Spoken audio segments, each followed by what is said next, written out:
कहानियों की श्रृंखला में एक बार पुनः आप सभी का स्वागत है। आज मैं आपके समक्ष मोहनदास नैमिषराय की प्रसिद्ध कहानी अपना गांव लेकर उपस्थित हुई हूँ। यदि आपको यह कहानी अच्छी लगे तो कृपया चैनल को सब्सक्राइब करें। मोहनदास नैमिषराय की कहानी अपना गांव। सारे गांव की आंखों में आश्चर्य और दहशत के मिले जुले चिन्ह थे। महिलाओं की चीखें निकल गई थीं। कुछ जोड़ी आंखों में आक्रोश उभर आया। उनके जबड़े गुस्से में भिजने लगे थे। गांव में शोर उभरने लगा था। उसी शोर में कबूतरी का अंतर्नाद दबसा गया था। जिस गांव ने आज तक कबूतरी का मुंह तक न देखा था, कलाई में पड़ी चूड़ियों की भी केवल आवाज सुनी थी, उसी को मादर जात नंगा देखना पड़ा था। देवर, सास, ननद सभी तो इकट्ठा हो गए थे। बच्चे, बूढ़े और जवान, अधिकांश औरतें तो यह सब देखते ही चीखते हुए भाग गई थीं। कुछ लुक छिपकर देख रही थीं। माँओं ने अपनी बेटियों को पहले से ही छिपा लिया था। उन्होंने अपने अपने घरों के दरवाजों को बंद कर सांकल लगा ली थी। सामने से आते जुलूस में लौंडे लुंघाड़े अधिक थे। हर एक की आंखों में अलग अलग भाव, शर्म से लेकर जिज्ञासा की अनुभूतियां, संदेह और आक्रोश। सबकी आंखों के सामने कबूतरी का शरीर बर्फ की तरह पिघलने लगा था। शरीर का एक एक अंग खुल गया था। अस्मिता कतरा कतरा होकर बिखर गई थी। 80 साल के हरिया ने शोर सुनकर अपनी आंखें मिचमिचाते हुए देखा। वह धुंधली सी छाया को पहचानने का प्रयास करने लगा। यह तो उसकी पौत्र वधू कबूतरी थी। उसके बदन पर एक भी कपड़ा न था, पर वह नंगी क्यों हो गई? उसकी बूढ़ी आंखें आश्चर्य से और अधिक सिकुड़ गईं। आसपास ठाकुर के 4 लठैत खड़े थे। पास ही ठाकुर का मंझला बेटा भी था। उसका सर घूम गया। आक्रोश में सारा शरीर कांप उठा। हरिया की स्थिति उस बीमार बूढ़े घोड़े जैसी हो गई थी, जिसके बदन पर तड़ातड़ चाबुक पड़ रहे थे, पर दौड़ा न जा रहा था। बूढ़ी हड्डियां सुन्न सी हो गई थीं। डबडबाई आंखों से उसने आकाश की ओर देखा। आकाश तो वहीं पर था, बिल्कुल वैसा ही। वह समझता था कि बस अब गिर ही जाएगा, धरती फट जाएगी, पर न आकाश गिरा और न धरती फटी। धुलिया की चौपाल पर खड़ा पेड़ भी अपनी जगह स्थिर था, पहले की तरह। उसके पत्ते जरा भी हिलडुल नहीं रहे थे, बिल्कुल चुपचाप थे। वे जैसे आने वाले खतरे को भांप गए हों। एक एक पत्ते पर खौफ की भाषा पढ़ी जा सकती थी। आगे आगे कबूतरी और पीछे पीछे लठैत लौंडे लुंघाड़े। नंगेपन का जुलूस उसकी तरफ ही आ रहा था। एक को शरीर से नंगा कर दिया गया था, शेष अपने मन से नंगे हो गए थे। उसने सुना एक लठैत कह रहा था, सालों 1.5 चमारों, हमसे ही सीना जोरी, हमें ही आंखें दिखाते हो। अब की दूसरा लठैत बोला, अब अपने अपने घर में ही हगना मूत्रा ससुरो। फिर गुर्राते हुए ठाकुर का मंझला बेटा कहता सुनाई पड़ा, इस कबूतरी की तरह तुम सबकी औरतों को नंगा किया जाएगा, तभी तुम्हारे दिमाग ठिकाने आएंगे। वे अब पास आ गए थे। हरिया ने अपनी लाठी जमीन पर टेकते हुए उन्हें रोकना चाहा। ठाकुर का एक कारिंदा उसे गालियां देते हुए धकेल देता है, हट बुड्ढे, नहीं तो तेरी भी। हरिया को जमीन पर गिरते देख कबूतरी फिर चीख उठी, ददुआ, पर उसकी चीख शोर से दब गई। हरिया उसका ददिया ससुर था। वह एक पल ठहरी। जमीन पर उसे लाठी से आगे की तरफ ठेल दिया गया। नंगाई का जुलूस आगे निकल गया, दलितों की बस्ती पीछे रह गई। ठाकुर के मंझले बेटे के हाथ में बंदूक थी। उसने 2-3 बार फायर भी किया था। गोली चलने पर सब जड़ हो गए थे। बारूद की गंध हवा में घुल गई थी। शाम होते होते कबूतरी घर लौट आई, वैसे ही नंगे बदन। घर के दरवाजे खुले थे। ओसारे के नीचे ठंडे चूल्हे के पास उसके जेठ जेठानी उदासी की चादर में लिपटे बैठे थे। कच्चे आंगन में ननद ने पांव के अंगूठे से ढेर सारी मिट्टी खोद डाली थी। देवर भीतर चारपाई पर औंधे मुंह लेटा था और ददिया ससुर अपनी कोठरी में अभी भी औल बबौल बक रहा था। खौफ खाई आंखों ने कबूतरी को भीतर आते तो देखा, पर किसी की उससे निगाहें मिलाने की हिम्मत न हुई।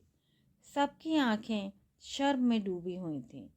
सबके देखते देखते सारे गांव में कबूतरी को नंगा घुमाया गया और वे कुछ न कर पाए। कहाँ गई रिश्तों की गरिमा, एक दूसरे के प्रति सुरक्षा भाव। सभी तमाशबीन हो गए थे। तमाशबीन होना उनकी विवशता बन गई थी। हरिया के बाद घर में हरफूल ही मुखिया था। वह हरिया का बड़ा बेटा था। क्या जवाब देगा आखिर वह, जब छोटा भाई शहर से लौटकर आएगा। चूल्हा ठंडा था और पड़ी राख भी ठंडी पड़ चुकी थी। वैसे ही हरफूल का सारा शरीर भी ठंडा हो गया था। गर्मी का आग बरसाता महीना और उनके भीतर ठंडे होते जा रहे थे। कोठरी से हरिया के खांसने और बड़बड़ाने की आवाजें अभी भी आ रही थीं। घर में आज दिया बाती कुछ भी न जला था। अंधेरा धीरे धीरे बढ़ रहा था। अंधेरे के साथ सन्नाटा भी। आधी रात बीत गई थी, पर कबूतरी की आंखों में नींद न थी। वह बार बार अपने शरीर पर खुरदुरे हाथ की उंगलियां तथा हथेली का स्पर्श करती। कपड़े पहनने के बाद भी उसे अपना शरीर नंगा ही महसूस हो रहा था, जैसे सारे शरीर की खाल कपड़े में बदल गई हो। उसी खाल को जैसे गिद्ध खींच रहे थे। उनके तेज पंजों में मांस के टुकड़े थे और मुंह खून से सना था। उसे याद आया, 1 सप्ताह पहले ठाकुर की हवेली से हुक्म आया था, तेरा घर वाला शहर जाते हुए 500 रुपए ले गया था। हमारे खेतों में काम करके अपने खसम का कर्जा उतार। उसी समय उसने देवर से कहकर ठाकुर के खेतों में काम करने से मना करवा दिया था। एक दिन शांति से बीता। दूसरे दिन दोपहरी में जंगल से जलावन की लकड़ियों का गट्ठर सर पर रखे हुए वह घर लौट रही थी कि ठाकुर के बेटे ने अकेला देखकर रास्ते में ही रोक लिया।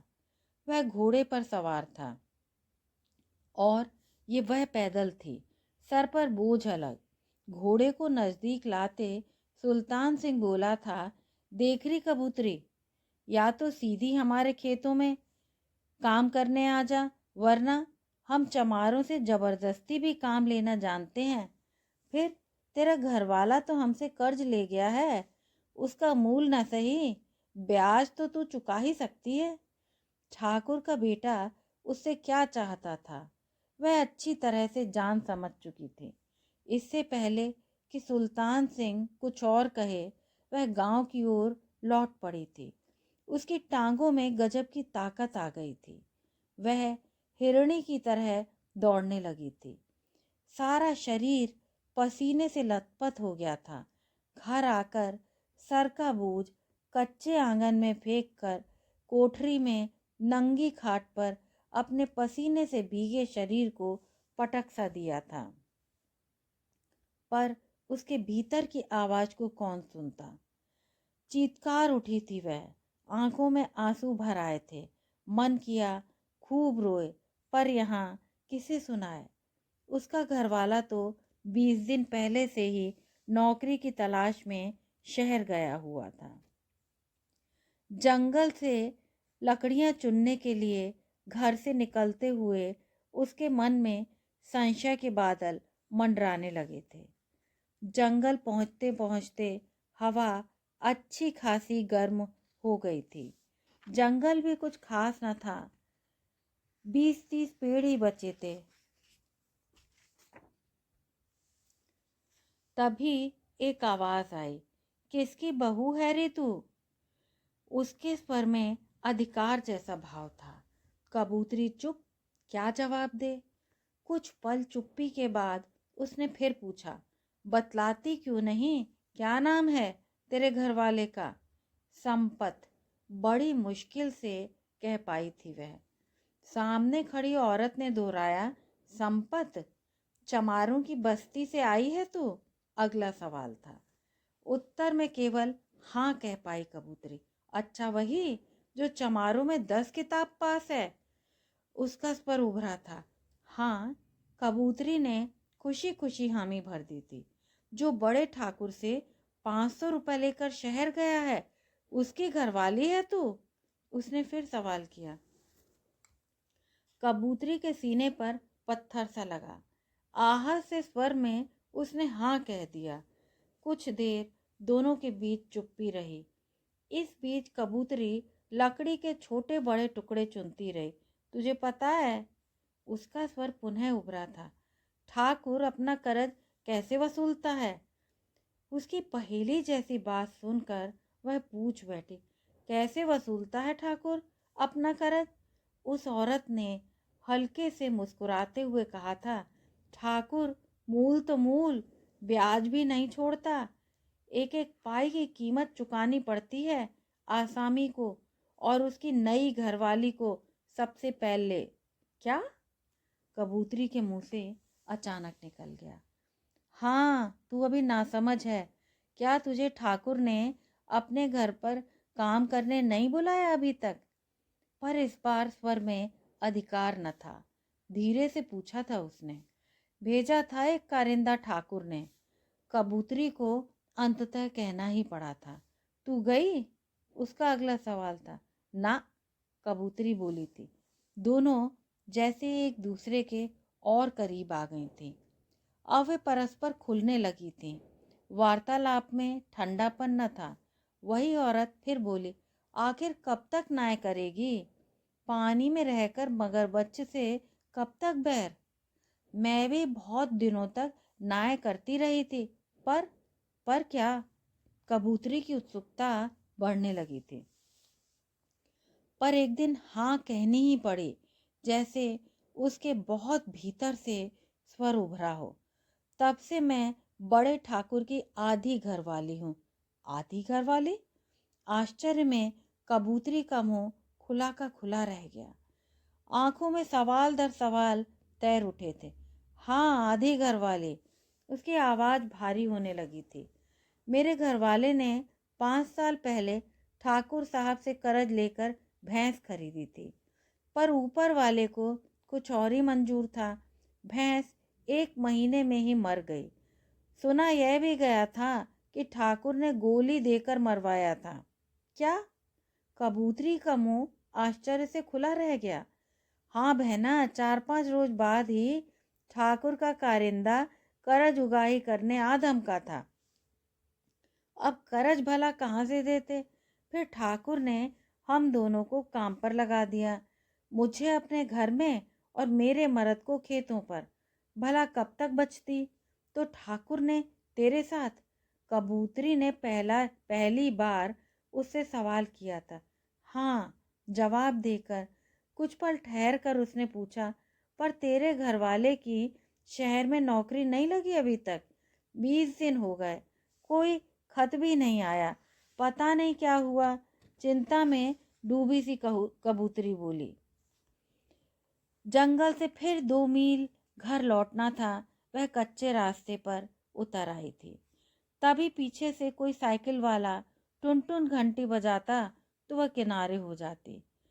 रास्ते में उसके अलावा और कोई न था।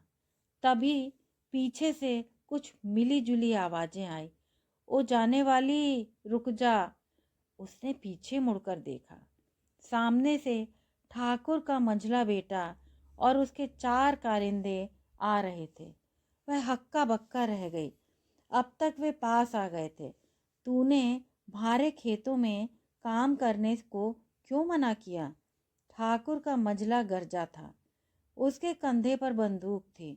मुझे जाने दे, कहते हुए कबूतरी ने जैसे ही आगे पांव बढ़ाया, उसने उसका हाथ पकड़ लिया। एक हाथ से बोझ पकड़े उसने अपना हाथ छुड़ाया। लकड़ियों का बोझ नीचे जमीन पर गिर पड़ा। तू मुझे जाने क्यों नहीं देता? कहते हुए वह लकड़ियां उठाने के लिए झुकी, पर ठाकुर का मंझला फिर उसे पकड़ते हुए बोला, चल आज से ही हमारे खेतों में काम कर।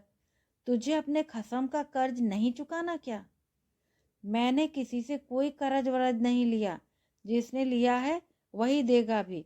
वह फिर जाने के लिए बढ़ी। चारों तरफ खड़े कारिंदे बेशर्मी से हंस रहे थे। मैं फिर कहता हूँ, तुम्हारे खेत पर चल, वरना। उसने फिर उसका हाथ पकड़ा। वरना क्या करेगा तू? कबूतरी ने अपना हाथ छुड़ाते हुए कहा, स्याली चमारी, ठाकुर से जबान लड़ाती है। अगले ही पल वे बाज की तरह झपटे थे उस पर। पहले ठाकुर के मंझले ने झपट्टा मारा। बाज 5 थे और वह अकेली। पल भर में ही उसके बदन के कपड़े खींच खींच कर फाड़ दिए थे। गांव से दूर वीरान से रास्ते में वह बहुत चीखी चिल्लाई, पर उन्होंने उसे पूरी तरह नंगा करके ही छोड़ा। भागने का प्रयास करती तो उसे लाठी से धकेला जाता। चल गांव, सारे लोग इसी हालत में देखकर तुझ पर थूकेंगे। ठाकुर का मंझला किसी हिंसक जानवर की तरह गुर्राया था। गांव का नाम सुनकर तो उसका कलेजा मुंह को आ गया था। उसकी आंखों के सामने अंधेरा सा छाने लगा। वह धम्म से वहीं बीच रास्ते में बैठ गई। वह क्या करे, कैसे इनसे पीछा छुड़ाए, किस तरह भागे? वे 5 तो यमराज की तरह उसके सर पर सवार थे। कुछ देर वह यूं ही बैठी रही। तभी चारों ओर से उनके नंगे शरीर में लाठियां गड़ाई जाने लगीं। चल उठ, नहीं तो तेरी सभी लाठियां डाली जाएंगी। ठाकुर का मंझला फिर दहाड़ा। तेरे पांव पड़ती हूँ, हाथ जोड़ती हूँ, मुझे मेरे कपड़े दे दे। कहते हुए कबूतरी की आंखों से आंसुओं की नदी बहने लगी थी। वह दहाड़ मार मार कर रोने लगी थी।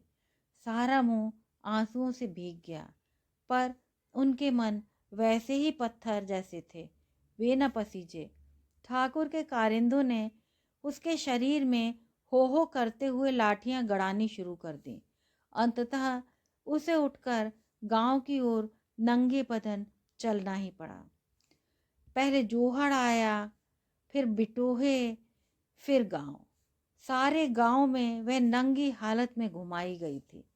कुछ लोग तो कुत्तों की तरह उसके पीछे पीछे चल रहे थे। शाम तक यही नंगा खेल खेलना पड़ा था उसे, पर उसने हिम्मत की थी जिंदा रहने की, और वह पत्थर बन वापस लुकती छिपती घर लौट आई थी। पड़ोस से मुर्गे की बांग बता रही थी कि सवेरा हो गया है। नींद तो कबूतरी को आई ही नहीं थी। आंखें लाल अलग से हो गई थी, सर भारी भारी सा। मन और तन दोनों से अभी भी पीड़ा और आक्रोश उभर रहे थे। वैसे अकेली कबूतरी की ही ऐसी स्थिति न थी, घर में सभी के मन की यही हालत थी। एक दूसरे से कुछ कह भी तो नहीं सकते थे, बस अकेले और अपने आप में सिमटे से। सभी ने महसूस किया अभी सवेरा नहीं होना चाहिए था। कम से कम अंधेरे में वे किसी को मुंह तो न दिखाते। काश फिर से अंधेरा हो जाए, काली चादर से समूचा गांव ढक जाए। बहू, कबूतरी ने सुना कोई आवाज दे रहा था। यह तो सास की आवाज़ थी। वह वैसे ही लेटी रही। रामकली के मन में संशय था, कहीं कबूतरी ने रात में कुछ कर न लिया हो। अतः जैसे ही उसे सुधाई, वह कबूतरी की कोठरी की ओर चली गई। कोठरी में थोड़ा उजाला था। वह दोबारा आवाज देती है, बहू। पास आकर देखती है, कबूतरी खुली आंखें रखकर लेटी हुई थी। वह हिचकती सी पास जाती है, फिर पुकारती है। कबूतरी अभी भी मौन थी। उसकी आंखें ऊपर कड़ियों की ओर लगी थी। बहू, तुझे क्या हो गया है? बोल ना कुछ। हमें गालियां दे, जूते मार, मारी आंखें फोड़ दे। हम सबने तुझे नंगे होते देखा, तेरी बेइज्जती होते देखी। कहते कहते उसकी आवाज भारी हो गई थी। गला भर्राने लगा था, आंखों में आंसू, और फिर जोरों से रुलाई। कबूतरी सास को रोते देख उठ बैठी थी। वह भी कब तक रोके रखती अपने आंसुओं की बाढ़। अंततः बांध टूट ही गया। दोनों के रोने की आवाजें सुन पहले ननद आई, फिर देवर। उन दोनों की आंखें नीची थीं। दोनों को रोते देख वे भी रोने लगे। आंसू देवर की आंखों में भी थे। बाहर ससुर और ददिया ससुर, उनकी आंखें भी तो गीली थीं, पर उन्होंने आंसुओं को रोकने की अभी तक हिम्मत जुटाई हुई थी। रोने की मिली जुली आवाजें बढ़ीं तो आस पड़ोस में भग्गी मच गई। कल की घटना का तो सबको मालूम था। कुछ ने अपनी नंगी आंखों से भी सब कुछ देखा था। रात में कोई अनहोनी तो नहीं घट गई। यही सोच सभी उस तरफ दौड़ पड़े। हरिया और हरफूल अवाक थे। भीड़ घर के आंगन में भरने लगी थी। पहले औरतें आईं, फिर मर्द, बच्चे और जवान होती उम्र की लड़कियां। सबके जुबान पर यही शब्द थे, कल बहुत बुरा हुआ। आज तक गांव में ऐसा तो नहीं हुआ था। कोठरी के भीतर सभी औरतें घुसने का प्रयास कर रही थीं। जो भीतर जा चुकी थीं, उनकी आंखें गीली होने लगी थीं। बाहर रह गई औरतों और लड़कियों की आंखें भी भर आई थीं। वे आपस में बतिया रही थीं, हम तो समझे कबूतरी ने कुछ कर लिया है। एक बूढ़ी दूसरी से कह रही थी, नहीं ताई, बहुत हिम्मत वाली है वह। दूसरी होती तो अब तक कुएं में कूदकर जान भी दे देती। दूसरी ने जवाब में कहा था। पर हुआ तो बुरा ही उसके साथ। तभी तीसरी बोल उठी। भीतर से अभी भी रोने की आवाजें आ रही थीं। फिर बीच में कम उम्र की एक लड़की कहती है, लगे है रात रोटी भी नहीं खाई इन्होंने। चल जरा चूल्हे को तो देख। फौरन एक बुजुर्ग औरत बोल उठी। वही लड़की भागी भागी ओसारे में ठंडे चूल्हे की ठंडी राख को हाथ में लेकर महसूस करती है। आसपास लकड़ियां भी न थीं। चूल्हे के पास जूठे बर्तन भी न थे। चिमटा, फूकनी मिट्टी की दीवार के सहारे खड़े थे। वही लड़की फिर भागी भागी आती है और उदास से स्वर में कहती है, ना ताई, रोटी तो कतई ना बनी।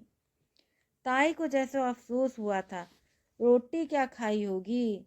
बीच में कोई और बोली, ऐसे में रोटी भला हलक के नीचे उतरे है किसी के, जो वे बेचारे खाते। पर अब तो उन्हें रोटी चाहिए, कल से सब भूखे हैं। वही लड़की फिर कहती है। भीतर से कुछ औरतें बाहर आईं। उन सभी की आंखें गीली थीं। उधर हरफूल और हरिया के आसपास लोग जुटे थे। उनमें से अधिकांश दिलासा ही दे रहे थे। कुछ भाग्य को कोस रहे थे तो कुछ किस्मत को। अचानक बीच में कोई युवक बोल उठता है, पर ऐसे कब तक चलेगा। कल संपत की घरवाली को नंगा किया, आज किसी और की बहन बेटी को भी वे गांव में नंगा घुमा सकते हैं। पर गरीब गुरबा लोग कर भी क्या सके हैं। हरिया के पास बैठा एक बूढ़ा उत्तर में बोलता है, बहुत कुछ कर सकते हैं अगर सब चाहें तो। अब की अधेड़ उम्र का व्यक्ति बोला। उसी युवक को जैसे बल मिला और ऊंची आवाज में कहता है, हमें पुलिस में रपट लिखानी चाहिए। पुलिस तक मत जाओ, बात गांव की है, गांव में ही निपटाओ। एक और व्यक्ति ने अपनी राय दी। सब पंच मिलकर तय करेंगे हमें क्या करना चाहिए। जल्दबाजी में कोई भी कदम उठाना ठीक नहीं। 3-4 व्यक्ति एक साथ बोल उठे थे। इसी पर आपस में बहस खत्म हो गई, पर सबके मन में मारे गुस्से के उबाल आ रहा था। युवकों की तो मुट्ठियां बिछ रही थीं। उसे याद आया 2 साल पहले ही तो बेटे की शादी कर कबूतरी को लाया था। सगाई में ही भरे आंगन में हरफूल ने कहा, संपत तेरे लिए कबूतरी देखकर लाया हूँ, खूब गोरी चिट्टी बहू है। और उसी दिन से छमिया का नाम कबूतरी पड़ गया था। घर तो घर, बाहर भी यही नाम। आस पड़ोस की औरतें भी घर में घुसते ही इसी नाम से पुकारती। देवर और ननद तो खूब छेड़ते। कबूतरी थी भी तो ऐसी ही, मैके से ही छम छम करती आई थी। समूचे गांव में शोर हो गया था। दूर की भाभियां चाचियां संपत को छेड़ती, देख लल्ला कबूतरी को अपने हाथ में ही रखियो, हाथ से निकली कि उड़ते देर नहीं लगेगी। और संपत उनकी बातें चुपचाप सुन लेता। घर जाकर नमक मिर्च लगाकर कबूतरी को कहता। यह सब सुन कबूतरी का चेहरा शर्म से लाल हो जाता। बस्ती में निकलती तो उसकी पायल की छमछम हर किसी का ध्यान आकर्षित कर लेती। कुछ ही देर बाद बस्ती की औरतें रोटी सब्जी लेकर आईं। भीतर जाकर उन्होंने सबसे रोटी खाने के लिए कई बार कहा, खुशामद भी की, पर किसी ने रोटी को हाथ तक न लगाया। थक कर वे वहीं रोटी रखकर अपने अपने घर लौट गईं। कुछ देर बाद मर्द आए। उनमें बूढ़ों की संख्या अधिक थी। मुंह से गालियां निकाल रहे थे। कीड़े पड़े ससुरे के जन्म में, अपने बड़े बेटे की बहू तक को भी न छोड़ा। वह आदमी थोड़ा ही है, आदमी के जन्म में निरा शैतान है। कबूतरी चुपचाप उनकी बातें सुन रही थी। कभी कभी उसकी हिचकी भी निकल जाती थी। रोते रोते आंखें लाल हो गई थी। चल बेटी रोटी खा ले। बीच में फिर कोई बोलती, पर रोटी खाने का न कबूतरी का मन था, न उसकी सास, ननद, देवर में से किसी का। पानी तक उनके मुंह में न गया था। लगता था जैसे भूख प्यास का उनके जिस्म से नाता ही टूट गया था। इसी गहमा गहमी में दोपहरी बीत गई। लोगों ने आना जाना लगा रखा था। कुछ लोगों ने राय दी संपत को शहर से बुलवा लिया जाए, पर हरफूल ने यह कहते हुए मना किया, कौन जाने वह आते ही ठाकुरों से झगड़ा कर बैठे। गरम खून है, फिर शहर की हवा है, कहाँ सहन होगा उससे यह सब। हम तो गांव में रहते हैं, गांव की परंपराओं को जानते हैं, चुप रहना सीखा है, जुल्म अत्याचार भी सहते रहे हैं। पर वह तो यह चुपचाप नहीं सहन कर पाएगा, जरूर कुछ टंटा बखेड़ा खड़ा करेगा। अधिकांश बूढ़े उनकी बात पर सहमत थे। अंधेरा घिरने से पहले उन्होंने ऐलान कर दिया, हम अनशन करेंगे, भूख हड़ताल करेंगे, हमारी समाधियां यही बनेंगी, अन्न का दाना भी न खाएंगे। उनके मरने के बाद ही अब गांव के लोग उनकी अर्थियों को कंधा दें। बहुत सह लिया ठाकुरों के पीढ़ी दर पीढ़ी जुल्म, अब और न सहेंगे। संयुक्त आह्वान था उनके मन में। यह बात पूरे गांव में फैल गई। बच्चे बच्चे की जबान पर चर्चा थी। अपनी अपनी कोठरियों में बैठे बूढ़ों के माथों पर चिंता की रेखाएं उभर आईं। वे अनमने से हुक्के की नली मुंह में रखते और हुक्के का सा कसैला स्वर निकलने लगता। अंधेरा होने तक हवेली में भी यह बात पहुंचे बिना न रह सकी। हवेली में रह रहे एक एक आदमी को तब तक पता चल चुका था कि हरिया के घर में कल से ही भूख हड़ताल चल रही है, पर पुरुषों पर इसका जरा भी असर न हुआ। उनकी तरफ से तो ढेरों गालियां ही हरिया के परिवार वालों के हिस्से में आई थी। कारिंदे और लठैतों ने तो मजाक उड़ाया था। रात के 10 बजते बजते सन्नाटे को चीरते हुए संपत आ गया। गांव भर में शोर हो गया था। गांव के युवकों ने जैसे ही सुना, उनके मन में दबी हुई आग शोला बनकर भड़कने लगी थी। हरिया के घर के भीतर और बाहर भीड़ जमा होने लगी। तभी एक बात और पता लगी। गांव में कल की घटना अखबारों में छप गई थी, जिसे पढ़कर संपत भागा भागा चला आया था।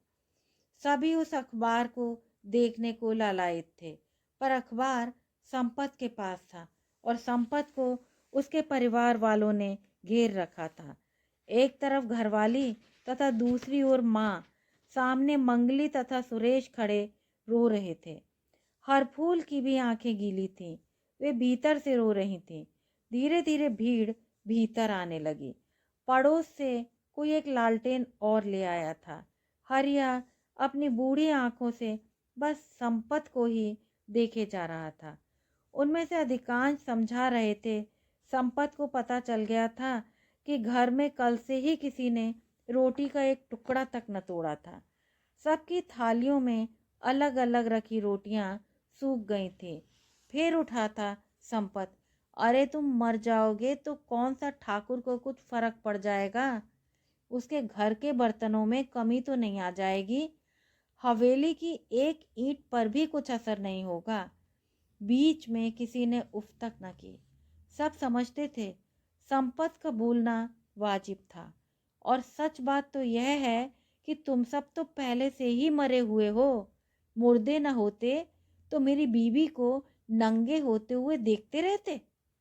तभी बीच में हरिया का स्वर उभरा था, मेरा पोता ठीक कहता है, हम सब मुर्दे हैं। कई स्वर उभरे। संपत की बात तो अपनी जगह ठीक ही है। कहीं से फुसफुसाहट होती है और कहीं से वाद विवाद भी। रोटी की बात बीत गई, उसे फिर बिरमोताई ने छेड़ा। सभी ने उसकी हाँ में हाँ मिलाई। रात काफी बीत गई थी, पर संपत की आंखों में नींद न थी। कबूतरी उसके बराबरी में ही लेटी थी। नींद उसे भी नहीं आ रही थी। लालटेन में मिट्टी का तेल खत्म हो गया था। वह खुद ब खुद बुझ गई थी। सुबह होने पर संपत की एक ही जिद थी, पुलिस में रिपोर्ट लिखानी है। वह कबूतरी से बार बार कह रहा था, जल्दी कर, कस्बे चलना है, वहां पुलिस चौकी में सब बताना जो तेरे साथ उस ठाकुर के मंझले ने किया। एक एक लठैत का नाम भी FIR में आना चाहिए। और कबूतरी डरते डरते तैयार हो रही थी। बाहर कच्चे आंगन में हर फूल समझा रहा था, संपत याद रख, कोई तेरी रिपोर्ट नहीं लिखेगा, और रिपोर्ट लिख भी ली किसी भले मानस इंस्पेक्टर ने तो क्या बिगड़ जाएगा ठाकुर का? सुना है ठाकुर की पहुंच चीफ मिनिस्टर तक है। और संपत आक्रोश के मारे उबल पड़ा, भैया ठाकुर की पहुंच चीफ मिनिस्टर तक हो या प्राइम मिनिस्टर तक, हम पर जुल्म हुआ है और उसकी रिपोर्ट पुलिस में लिखानी जरूरी है। जब तक अपनी कोठरी से बाप बेटे की आपस में होती तकरार सुनकर हरिया भी लाठी टेकते हुए चला आया, साथ ही अन्य लोग भी। हरफूल ने फिर प्रतिवाद किया, पर पुलिस किसकी, वह भी उन्हीं की है। गांव में जिनकी लाठियों में दम है, पुलिस सबके लिए है, उस पर हर किसी की सुरक्षा की जिम्मेदारी है। संपत ने अभी अपनी बात पूरी ही की थी कि हरिया बीच में बोल उठा, हाँ संपत, तू जरूर रिपोर्ट लिखा। हरिया ने दो टूक उत्तर में अपना फैसला दे दिया। हरफूल ने सुना तो उसके बदन में आग लग गई। वह थोड़ा तेज स्वर में कह उठा, तो फिर दादा पोते दोनों कर लो क्रांति। भैया, क्रांति लाने वाले तो आज संसद और विधानसभाओं में जाकर सो गए हैं। हम तो केवल जुल्म और अन्याय के खिलाफ खड़े हुए हैं, जो कि हमारे ऊपर हुआ है, उसके खिलाफ कुछ करना चाहते हैं। संपत के स्वर में अभी भी आक्रोश था, जबकि हरफूल के स्वर में टूटन बढ़ गई थी। जो कमजोर हैं वे कुछ नहीं कर सकते, वह फिर उसे समझाना चाहता था। भैया, हम कब तक कमजोर बने रहेंगे, कब तक गुलामों की तरह रहेंगे? उन सबके कस्बे जाने और ठाकुर के खिलाफ पुलिस में रिपोर्ट लिखाने के प्रसंग से गांव की दलित बस्ती में हड़कंप समझ गया था। जो संपत और कबूतरी के साथ जाने को तैयार हुए, उन सभी के घरों में अलग तकरार होनी आरंभ हो गई थी। अकेली बिरमो ने अपने बेटे के जाने पर कोई ऐतराज न किया था, बल्कि वह स्वयं भी साथ जाने के लिए तैयार हो गई थी। इस कस्बे की पुलिस चौकी में फिलहाल 5 कर्मचारी तैनात थे, जिनमें से एक कुर्सी पर सामने बैठे किसी देहाती को डांट डपट कर ड्यूटी पूरी कर रहा था। उसी पुलिस कर्मचारी ने अचानक 11 लोगों को एक साथ पुलिस चौकी में प्रवेश करते देखा तो वह वहीं से चिल्ला उठा, अरे कहाँ घुसे चले आ रहे हो? यह पुलिस चौकी है, घुड़साल नहीं। सबसे आगे संपत था।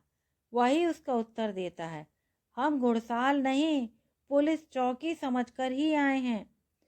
संपत का उत्तर सुन वह उखड़ सा गया था। ठीक है, क्या बात है, बताओ। अब तक वे उस बड़े कमरे में आ गए थे जो छोटा पड़ रहा था। हमें रिपोर्ट लिखानी है, संपत कहता है। वही वर्दीधारी फिर उखड़ गया, पर क्या हुआ, क्या हुआ? ऐसे ही हवा में रिपोर्ट लिखानी है। अब संपत का स्वर भी थोड़ा गर्मा गया। हवा में रिपोर्ट नहीं लिखाएंगे, हम पर जुल्म हुआ है। क्या जुल्म हुआ है, जल्दी बतला।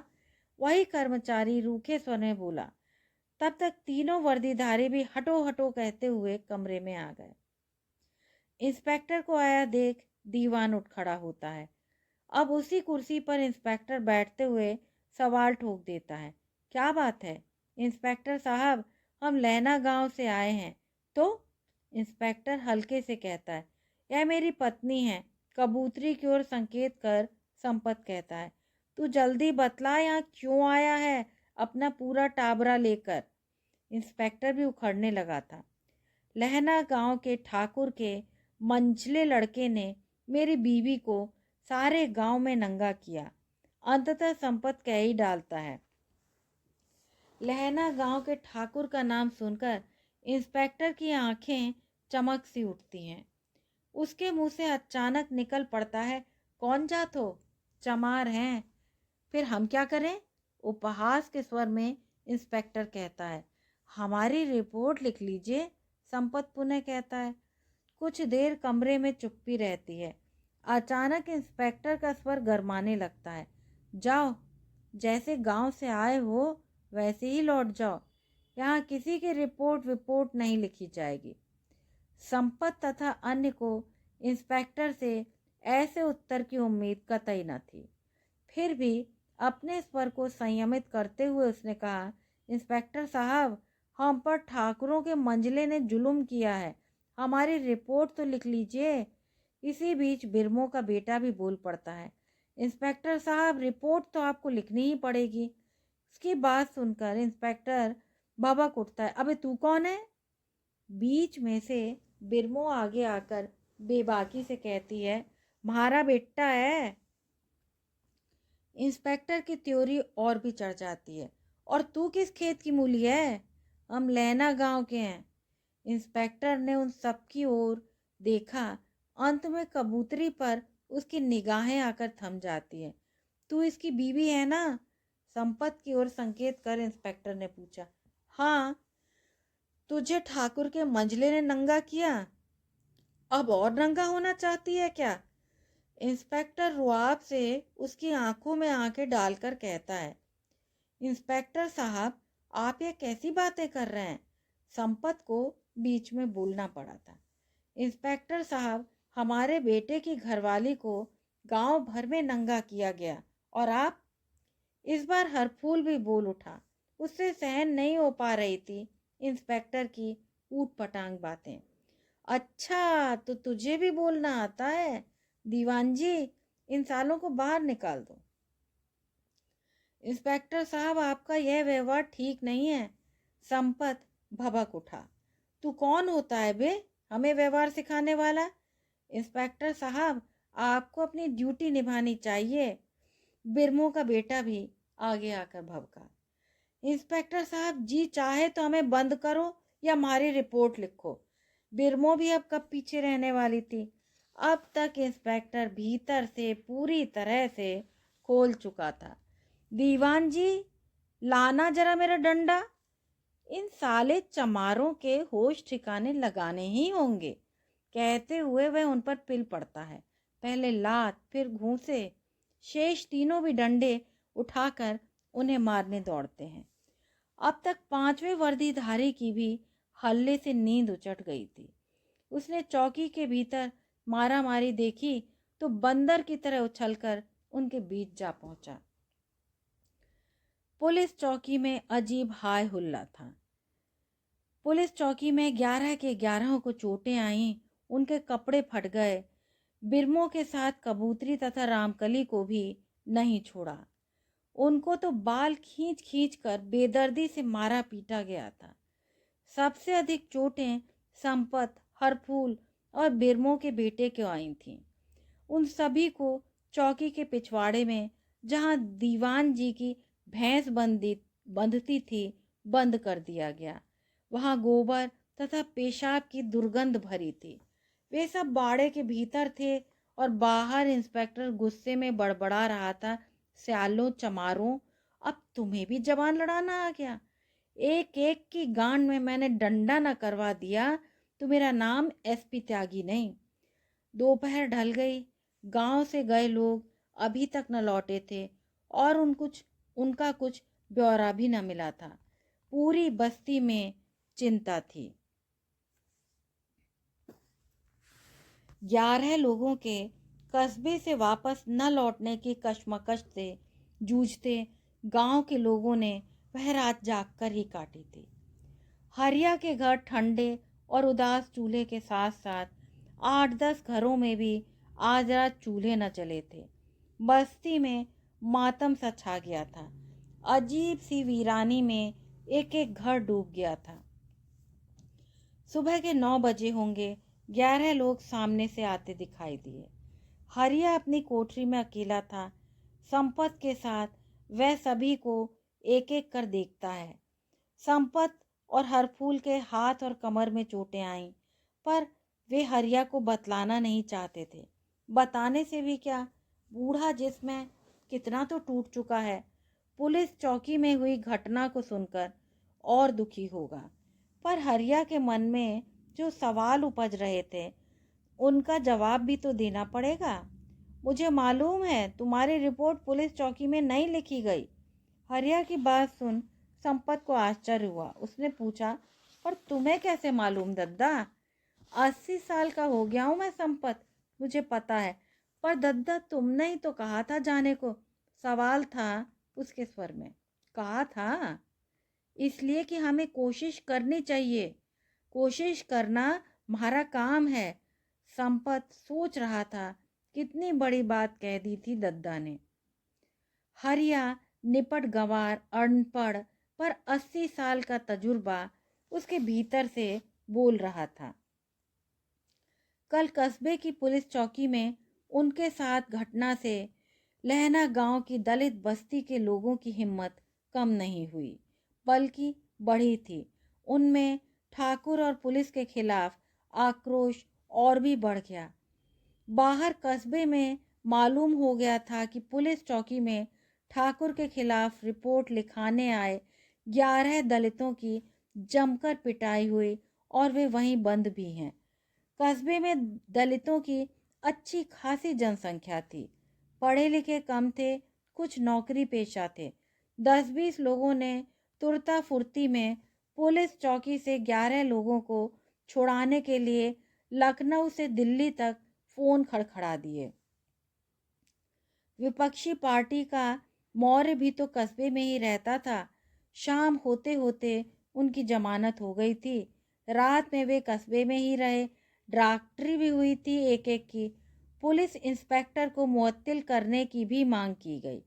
सुबह कस्बे से वे चले तो उन्हें हर संभव मदद करने की बातें की गईं। ठाकुर के खिलाफ उनकी रिपोर्ट भी दर्ज हो गई। शाम हुई तो गांव में हरिया के घर में एक बार फिर पंचायत जुड़ी। पंचायत में वे सभी थे जो कल कस्बे गए थे। बिरमो भी सर पर पल्लू लिए अपने बेटे के पीछे बैठी थी। कल और परसों का दिन नौकरी पेशा वालों के लिए छुट्टी का दिन था। परसों इतवार था। हरिया ने आज ज़्यादा कुछ न कहा। उसे जो कहना होगा वह परसों भरी पंचायत में ही कहेगा। वह अपने मन की बात अभी से कहकर हल्की नहीं करना चाहता था। सुबह शहर से अखबार वाले भी आ गए। 24 वर्षीय एक लड़का और साथ में एक लड़की, दोनों ने जीन्स पहनी हुई थी। 2-3 लोग पास आए तो अनुपम ने अपने यहाँ आने का उद्देश्य बतलाया। थोड़ी देर बाद उनमें से एक व्यक्ति पूछ बैठता है, पानी पिएंगे आप लोग? हाँ, दोनों के मुंह से एक साथ निकल पड़ता है। थोड़ी ही देर में एक बच्चा लोटे में पानी ले आता है। पानी पीकर उन्हें तृप्ति होती है। हरिया के घर में कच्चे आंगन में झंगोला सी खाट पर दोनों बैठ जाते हैं। अब तक गांव के और लोग भी जुट आए। कच्चे कोठों के ऊपर सिर पर पल्लू रखकर औरतें बैठी हुई थीं। मोनिका ने कैमरा निकालकर उनके चित्र लेने आरंभ किए तो उनकी जिज्ञासा और भी बढ़ी। कबूतरी के 2-3 चित्र वह अलग से लेती है। अब तक अनुपम ने सभी सवालों को लिख लिया था। उसने पूछा, कब हुई यह घटना? मंगलवार को। उसका क्या नाम है? यानी जिसने इसको नंगा किया? दीपक सिंह, संपत ने जवाब दिया। पर क्यों किया उसने इसे नंगा? अनुपम ने अगला सवाल किया था और जवाब आया था हरिया ने। हमारी जात की औरतों को पहले से ही ठाकुरों के द्वारा नंगा किया जाता रहा है। उनकी बेइज्जती की जाती रही है। गांव का रिवाज बन गया है ये। हरिया की बात कहने के बाद लोगों में फुसफुसाहट बढ़ गई। बिल्कुल 16 आने सही है, कुछ स्वर उभरे थे। पहले ऐसे कोई घटना हुई? अनुपम पूछता है। हाँ साहब, गांव में सबसे पहले मेरे पोते की बहू को ही नंगा किया गया। कुछ हमारी बहू बेटियों को हवेली में नंगा किया गया, दिन के उजाले में भी और रात के अंधेरे में भी। अब किस किस का नाम बताऊं? सारे गांव ने झेला है उसे। हमारी बैयर बानी मुंह से न कहें पर मन जानता है उनका। हरिया के कहने के बाद अजीब सा सन्नाटा तैर गया था वहां। सुना है तुम्हारी तरफ से ठाकुर से कर्ज लिया गया था? अनुपम का अगला सवाल था। हाँ, लिया था 500 रुपल्ली का कर्ज। मेरा पोता 5 साल से 10 क्लास पास करके बैठा है। उसी की खातिर शहर भेजा था काम धंधे के लिए। हरिया का स्वर फिर उभरता है। वे किस सदी के गांव में आ गए थे? आसपास टूटे मकान, फटे पुराने कपड़े पहने लोग, नंग धड़ंग धूल मिट्टी से सने बच्चे, लंबे लंबे घूंघट काढ़े औरतें। मोनिका और अनुपम दोनों को आश्चर्य हुआ। कस्बे की पुलिस चौकी में कल हुई घटना का ब्यौरा भी बता दिया था उन्हें। जिन्हें चोटें आईं उनके भी चित्र लिए गए थे। जाने से पूर्व मोनिका ने अलग से कबूतरी से 4-5 सवाल किए थे, जैसे ठाकुर के मंझले ने उसके साथ बलात्कार तो नहीं किया? उसे कितने बजे नंगा किया गया? कौन कौन वहां उस समय मौजूद थे? आदि आदि। मोनिका और अनुपम को भी ठाकुर की हवेली भी जाना था। वे उठ खड़े होते हैं। एक आदमी रास्ता बताने के लिए साथ हो लिया। बाबूजी, यही है ठाकुर की हवेली, संभल कर जाना। यह आदमी निरा दरिंदा है, दरिंदा। वह आदमी वहां ठिठक कर खड़ा हो जाता है और वे कौतूहलवश हवेली की ओर बढ़ जाते हैं। जैसे ही रात हुई, धुलिया की चौपाल में लोग जुड़ने लगे थे। एक तरफ औरतों के बैठने की जगह बनाई गई, दूसरी तरफ पुरुषों की। 2 लालटेनें पहले ही मंगा ली गई थीं, जिनमें तेल भर लिया था। 4-5 हुक्के भी रख दिए गए थे। इस बार पंचायत में आने से न औरतों को मना किया गया था न बच्चों को। सबसे पहले हरपूल उठकर बोला, पंचों, 3 साल पहले जिस बहू को तुम सब हिंगना गांव से ब्याह कर लाए थे, उसे मंगल के दिन ठाकुर के मंझले ने सारे गांव में नंगा कर घुमाया। अब तो पंच परमेश्वर हुए हैं। तुम ही सब मिलकर तय करो कि क्या करना चाहिए। बीच में तभी किसना कह उठता है, हरफूल, तुम्हारी इकले की बहू न है, वो सारे गांव की है। उसकी इज्जत सारे गांव की, सारी बस्ती की है। हाँ, बात तो ठीक है, कुछ लोगों ने समर्थन किया। औरतों के बीच से फुसफुसाहट उभरी, सही बात है बहना, किसके घर में बहू बेटी ना है। मेरी मानो तो उनकी बैयर बानी को भी ऐसे ही नंगा कर देना चाहिए। कोने में बैठा हुक्मी बोल उठा। होश की बात कर हुक्मी, तू पगला गया है क्या? म्हारी और उनकी बैयर बानी क्या अलग अलग हैं? बीच में बैठे हरिया को बोलना पड़ा था। बात तो बूढ़ा सही कह रहे है। औरतों के बीच से कुछ स्वर उभरे थे। अचानक बिरमों का क्रंदन आक्रोश में उठता है। ठाकुर की खेतों में खड़ी फसल जला देनी चाहिए हमें। हरिया फिर चमका। अन्न को तो कोई तबाह करे है क्या? फिर हमें क्या करना चाहिए? रामोतार खड़ा होकर बोलता है। उतावली मत मचाओ, जो करेंगे पंछी करेंगे। हरिया के बराबर में बैठा सिरिया बोला था इस बार। हमें रात में जाकर ठाकुर की हवेली जला देनी चाहिए। अब किसनी का बेटा बोला, तुम सब बच जाओगे क्या? उनके जिनावर कस्बे में ले जाकर बेच देने चाहिए। ये तो चोरी हुई, बूढ़ों में से किसी ने कहा। भले राम जी, फिर क्या करेंगे? गिरधारी वाल्मीकि बीच में उठकर बोला। डूब मरो ससुरो। 80 साल के हरिया की सफेद मूछें फड़की थी। डूब मरने के अलावा अब बचा ही क्या है? बीच में कोई कहता। तुम कैसे जवान हो कमबख्तो, मारी बहू को नंगे होते देखते रहे, जरा भी शर्म लिहाज नहीं आई। अब कोई कुछ कहबे, कोई कुछ। तुम्हारी हरिया की बात सुनकर पंचायत में सन्नाटा उतर आता है। एक एक व्यक्ति जैसे बुत बन गया। हुक्के पर रखा चिलम के बीच में पड़ा तंबाकू जल गया था। कुछ देर के सन्नाटे के बाद परसा ने अपना सुझाव रखा। हमें शहर चले जाना चाहिए। पर शहर में क्या मिलेगा? शहर में क्या ढंग का रोजगार, रहने को जगह है? झुग्गियों में रहोगे, सुअरों की तरह कूड़ों में मुंह मारते फिरोगे। कलिया का लौंडा गया था पारसाल, कैसी दुर्गत हुई थी उसकी। अब तक संपत चुप था। अचानक खड़ा होकर बोला, शहर में होने को तो बहुत कुछ है, पर सबको वह मिल नहीं पाता। हमें शहर जाकर कोशिश तो करनी चाहिए। तूने कितनी कोशिश करके देख ली, कुछ हुआ? पर भैया, शहर में छुआछूत जात पात तो नहीं है। संपत ने अपनी बात रखी। जात पात की बीमारी सब जगह है, क्या गांव और क्या शहर, पर यहाँ के बराबर तो न होगी। तभी किसी ने सुझाव दिया, कबूतरी से भी सलाह मशवरा करना चाहिए कि नहीं? हाँ, बात तो सही है, सबसे अधिक वही बेचारी दुखी होगी। तभी कबूतरी की रुलाई फूट पड़ती है। अंधेरे को चीरते हुए उसकी आवाज वहां बैठे सभी स्त्री पुरुष जवान बच्चों के हृदय को कंपित कर देती है। कबूतरी को रोते सुनकर एक बार फिर संपत का मन भारी हो जाता है। कबूतरी को चुप कराने में लगी थी बिरमो और रामकली। जितना वे चुप कराती, उसकी हिचकी उतना ही बनती जाती। उसका कातर स्वर उभर रहा था, भैया, मेरा तो गांव में कोई भी नहीं है। मुझे ठाकुरों ने नंगा कर दिया और सब देखते रह गए। सबको सांप सूंघ गया था। बहुत देर तक कोई कुछ न बोला। हरिया की भपकी ने अचानक माहौल को तोड़ दिया। अब ये रोना धोना छोड़ो, बहुत सबने अपनी अपनी बात कह ली। गांव में सबसे अधिक उम्र का बूढ़ा था हरिया। आज उसी को पंचायत का प्रमुख बनाया था। मैं कुछ कहूं, तुम मानोगे? हाँ, हम सब मानेंगे। जैसे जय घोष किया हो उन्होंने, तो हम सब नया गांव बसाएंगे। अंततः हरिया ने अपना फैसला दे ही दिया था। नया गांव और अपना गांव।